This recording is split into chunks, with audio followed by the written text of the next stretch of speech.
Selamat datang kembali di Dokumen Horor. Malam ini, saya akan mengajak teman-teman untuk menyelami sebuah catatan pengalaman yang datang dari aspal jalanan ibu kota. Sebuah kisah yang mungkin akan mengubah cara pandang teman-teman saat melihat kerlip lampu kota di tengah malam. Cerita ini diangkat dari sebuah kejadian nyata yang dialami oleh seorang pengemudi ojek daring. Tentang bagaimana sebuah rutinitas sederhana untuk mencari nafkah berubah menjadi teror yang tidak masuk akal ketika sebuah orderan datang dari tempat yang seharusnya tidak memiliki penghuni. Sebelum kita memulai narasi ini, saya menyarankan teman-teman untuk mencari posisi yang nyaman, mengecilkan pencahayaan di sekitar teman-teman, dan jika memungkinkan, gunakanlah earphone untuk mendapatkan suasana yang lebih mendalam. Mari kita mulai perjalanan ini bersama Adit, dalam sebuah pengalaman dengan judul Orderan Terakhir di Jeruk Purut.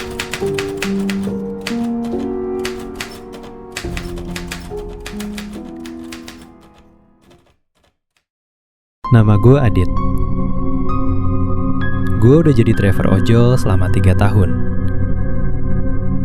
Gue pikir gue udah hatam sama semua sudut kota ini. Tapi malam itu, Jakarta nunjukin sisi yang seharusnya gak pernah gue lihat. Waktu itu jam 1 pagi. Gue baru aja mau matiin aplikasi karena badan udah pegel semua. Tapi tepat saat jari gue mau mencet tombol offline, satu orderan masuk.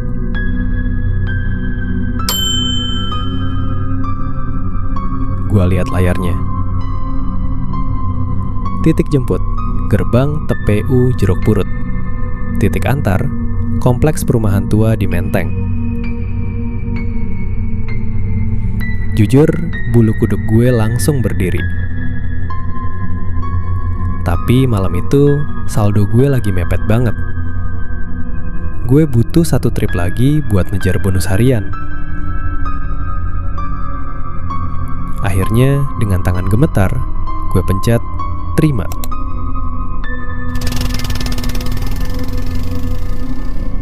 Pas gue sampai di gerbang makam, suasananya sepi banget. Cuma ada satu lampu jalan yang kedip-kedip, kayak mau mati. Di bawah lampu itu, ada seorang cewek berdiri. Namanya di aplikasi Luna. Dia pakai baju putih panjang, rapi banget. Tapi yang aneh, dia nggak bawa tas, nggak bawa HP, bahkan nggak pakai alas kaki. Dia cuma berdiri nunduk. Pas gue deketin, bau melati yang tadinya samar, tiba-tiba berubah jadi menyengat banget. Bau bunga yang terlalu wangi buat ukuran manusia normal. Gue bilang, "Mbak Luna ya?" Sesuai aplikasi ke Menteng. Dia nggak jawab. Dia cuma naik ke jok belakang pelan-pelan. Dan disitulah keanehan pertama dimulai. Pas dia duduk, bagian belakang motor gue amblas ke bawah. Berat banget. Rasanya kayak gue lagi bawa karung semen isi 3. Motor metik gue sampai ngegerung susah payah buat jalan.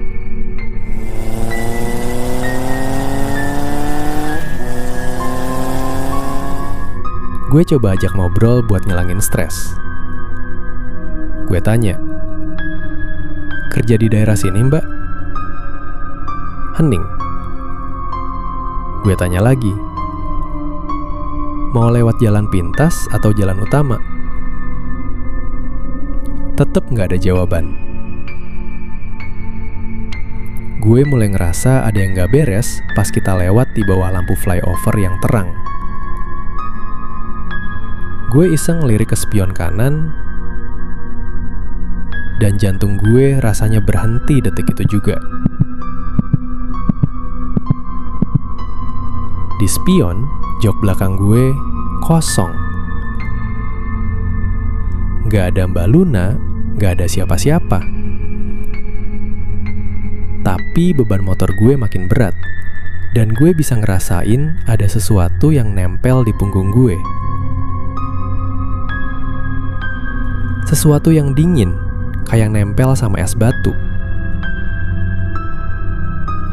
Gue nunduk ke bawah dan gue lihat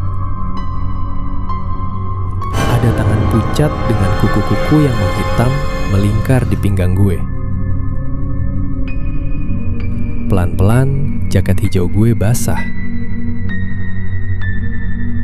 Gue pikir itu air hujan, tapi pas gue lihat warnanya di bawah lampu jalan, itu merah kental. Bau amis darah langsung nembus ke dalam helm gue. Jangan cepat-cepat, Mas. Sakit. Gue mau teriak, tapi suara gue hilang. Pas gue lihat maps di HP, titik tujuannya berubah. Titiknya bukan lagi di perumahan, tapi tepat di sebuah nisan tua yang fotonya muncul di layar HP gue. Foto Mbak Luna.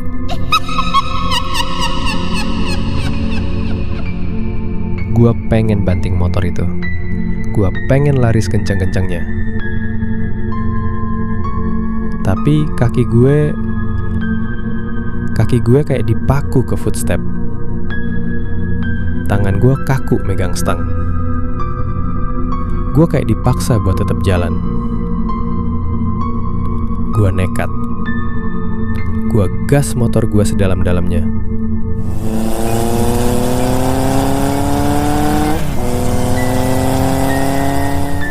Gue gak peduli lagi sama Mbak Luna atau apapun itu.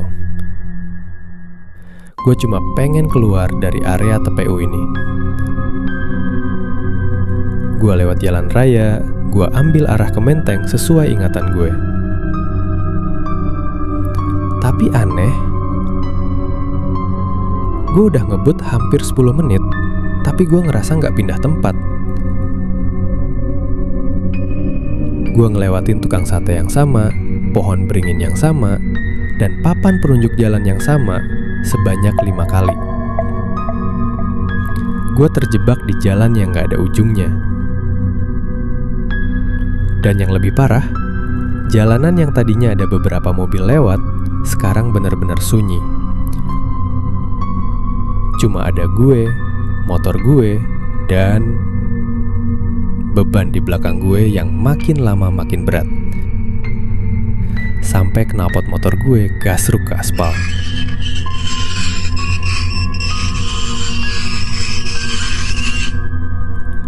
Gue beranikan diri buat ngelirik ke bawah lagi. Jaket hijau gue udah bukan lagi basah, tapi udah kuyup. Cairan merah itu kental banget. Baunya anyir, persis kayak bau daging busuk yang didiemin seminggu. Tiba-tiba, tangan yang tadinya melingkar di pinggang gue mulai merayap naik. Dingin banget, man. Rasanya kayak ada balok es yang jalan di dada gue. Tangan itu merayap ke leher, dan gue bisa ngerasain kuku-kukunya yang tajam mulai masuk ke pori-pori kulit gue. Gue nangis. Gue bener-bener nangis sambil istighfar sebisanya. Gue bilang, "Mbak, tolong mbak, saya cuma cari makan. Saya punya ibu di rumah."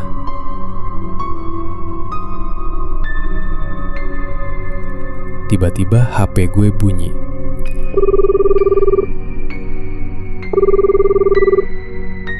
Nama Pak D muncul di layar. Gue langsung pencet loudspeaker dengan tangan gemetar. Gue teriak, "Pak D, tolong Pak D, saya kejebak." Tapi suara di seberang sana bukan suara Pak D yang gue kenal. Suaranya berat, parau, dan kedengeran kayak orang yang lagi megap-megap di dalam air. Adit, jangan lihat ke belakang. Kalau kamu lihat ke belakang, kamu gak bakal bisa pulang lagi. Pas suara itu berhenti, layar HP gue mendadak mati total. Gelap. Cuma nyisain pantulan muka gue yang pucet pasi di layar HP. Dan di belakang pantulan muka gue lihat ada wajah pucet dengan mata yang tinggal lubang hitam, lagi senyum lebar banget tepat di bahu gue.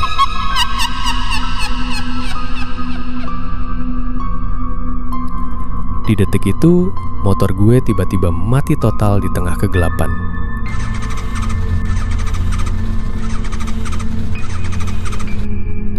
Gak ada lampu jalan, gak ada suara jangkrik.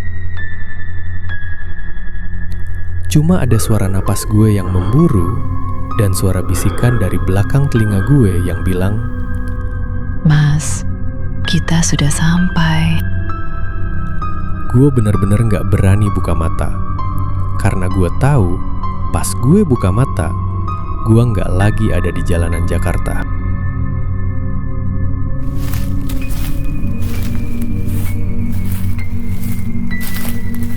Gue memberanikan diri buat buka mata. Tapi apa yang gue lihat bukan perumahan mewah di Menteng. Gue ada di depan sebuah rumah tua bergaya kolonial yang hampir roboh. Temboknya penuh lumut, jendelanya pecah-pecah, dan yang paling gila, rumah ini dikelilingi oleh nisan-nisan yang berjejer rapi. Gue gak ada di jalanan. Motor gue parkir tepat di tengah-tengah blok pemakaman. Dan Mbak Luna, dia sudah gak ada di belakang gue. Gue memberanikan diri untuk membuka pintu rumah itu.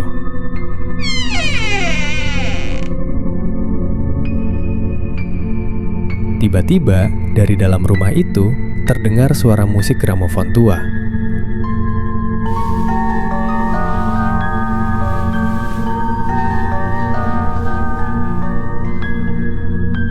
Lagunya pelan, tapi nadanya bikin telinga gue sakit. Di tengah ruang tamu yang gelap, gue lihat sesosok wanita lagi duduk membelakangi pintu. Dia pakai baju yang sama kayak Luna. Entah kenapa, kaki gue jalan sendiri masuk ke sana. Gue gak bisa nahan. Pas gue udah di belakangnya, dia mulai bicara. Suaranya bukan lagi bisikan, tapi suara serak yang kayak keluar dari tenggorokan yang penuh tanah. Wanita itu perlahan muter badannya. Dan saat itu, gue pengen mati aja rasanya. Wajahnya gak ada. Cuma ada gumpalan daging merah yang hancur, kayak bekas terseret aspal puluhan meter. Matanya cuma sisa satu, itu pun gantung di pipinya. Dia megang sebuah helm ojol warna hijau yang sudah pecah. Helm yang persis kayak punya gue. Dia bilang,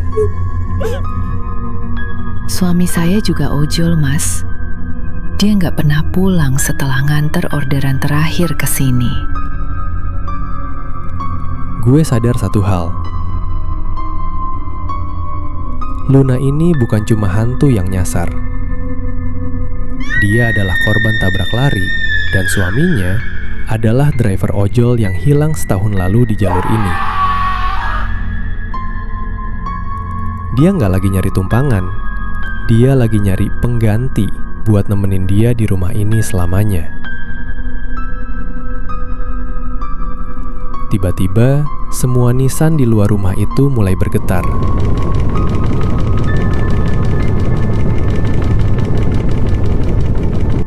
suara ketukan dari balik tanah terdengar dari segala arah. Seolah-olah semua penghuni makam ini mau keluar buat nyambut gue. Di saat gue udah pasrah, HP gue yang tadinya mati tiba-tiba nyala lagi. Layarnya terang banget sampai bikin mata gue silau. Di layar itu tertulis, "Pesanan dibatalkan oleh pelanggan." Seketika, sosok Luna menjerit.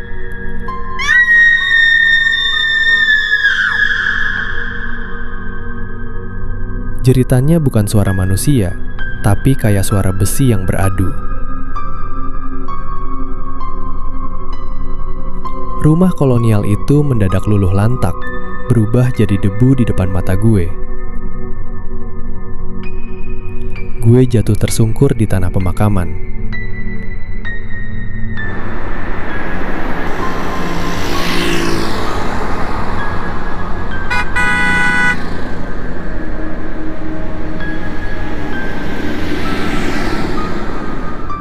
Gue terbangun dengan posisi tengkurap di pinggir jalan raya TPU Jeruk Purut. Motor gue tergeletak di samping gue. Jaket gue masih basah, tapi bukan oleh darah, melainkan air hujan yang baunya amis banget. Gue cek HP gue, gak ada riwayat orderan dari nama Luna. Kosong. Bahkan saldo gue gak berkurang sedikit pun. Tapi pas gue mau jalan pulang, gue nemu sesuatu di kantong jaket gue. Satu buah bunga Kamboja yang masih segar dan selembar uang Rp10.000 tahun emisi 1990 yang sudah lecek dan penuh noda tanah. Sampai sekarang, gue gak pernah lagi berani ngambil orderan di atas jam 12 malam. Karena setiap kali HP gue bunyi ding, gue selalu takut kalau itu adalah Luna yang minta dijemput lagi.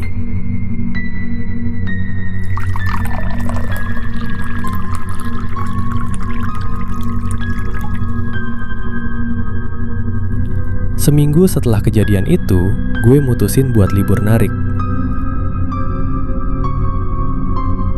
Gue gak bisa tidur. Setiap kali gue merem, gue selalu dengar suara.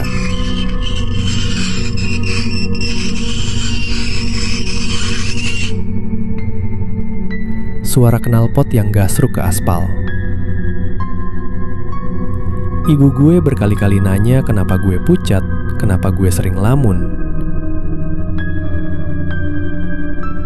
Gue cuma bisa bilang kalau gue kurang tidur karena banyak orderan. Gue gak mungkin cerita kalau gue hampir aja jadi penghuni tetap di TPU Jeruk Purut. Malam itu, gue iseng buka jaket ojol gue yang gue simpen di lemari.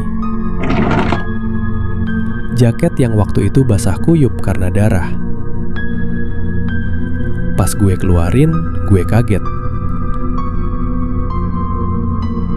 Jaket itu masih bau bunga Kamboja yang sangat menyengat, padahal udah gue cuci 2 kali pakai deterjen paling wangi. Gue rogoh kantongnya. Gue mau nyari uang 10.000 lecak itu lagi. Gue mau mastiin kalau itu semua bukan mimpi. Tapi pas gue tarik keluar, benda itu bukan lagi uang kertas. Benda itu berubah jadi potongan kecil kain putih yang kasar, penuh noda tanah, dan ada bekas darah kering yang sudah menghitam. Itu bukan uang, itu potongan kain kafan. Gue langsung lari ke garasi. Gue ambil senter, gue cek motor gue. Gue mau jual motor itu. Gue udah gak mau lihat motor itu lagi. Pas gue arahin cahaya senter ke jok belakang, gue nemuin sesuatu yang bikin lutut gue lemes. Di kulit jok motor gue, ada bekas cakaran kuku yang dalam banget. Dan di bagian behel motor, ada bekas sidik jari tangan yang warnanya putih pucat. Seolah-olah warna itu menyatu sama besi motornya. Gue coba gosok pakai bensin, pakai sabun, gak hilang. Tanda itu seolah mau bilang, aku masih di sini, Mas.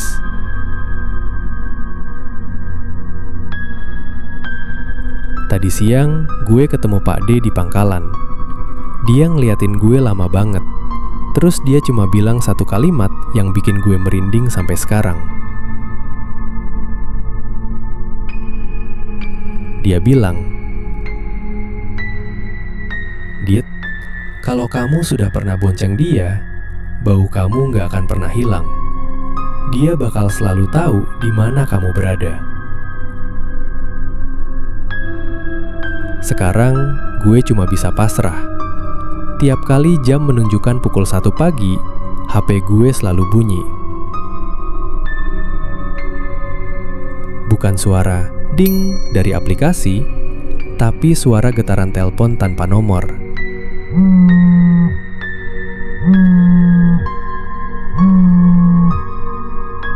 Dan kalau gue angkat, gue cuma dengar suara nafas dingin dan suara gesekan aspal yang makin dekat ke arah depan rumah gue. Jadi, buat kalian yang sering pesan ojol tengah malam, tolong cek dulu spion kalian. Kalau motor terasa berat padahal kalian sendirian, jangan pernah menoleh ke belakang. Karena mungkin saja Luna lagi butuh tumpangan baru. Dan malam ini bisa jadi giliran kalian.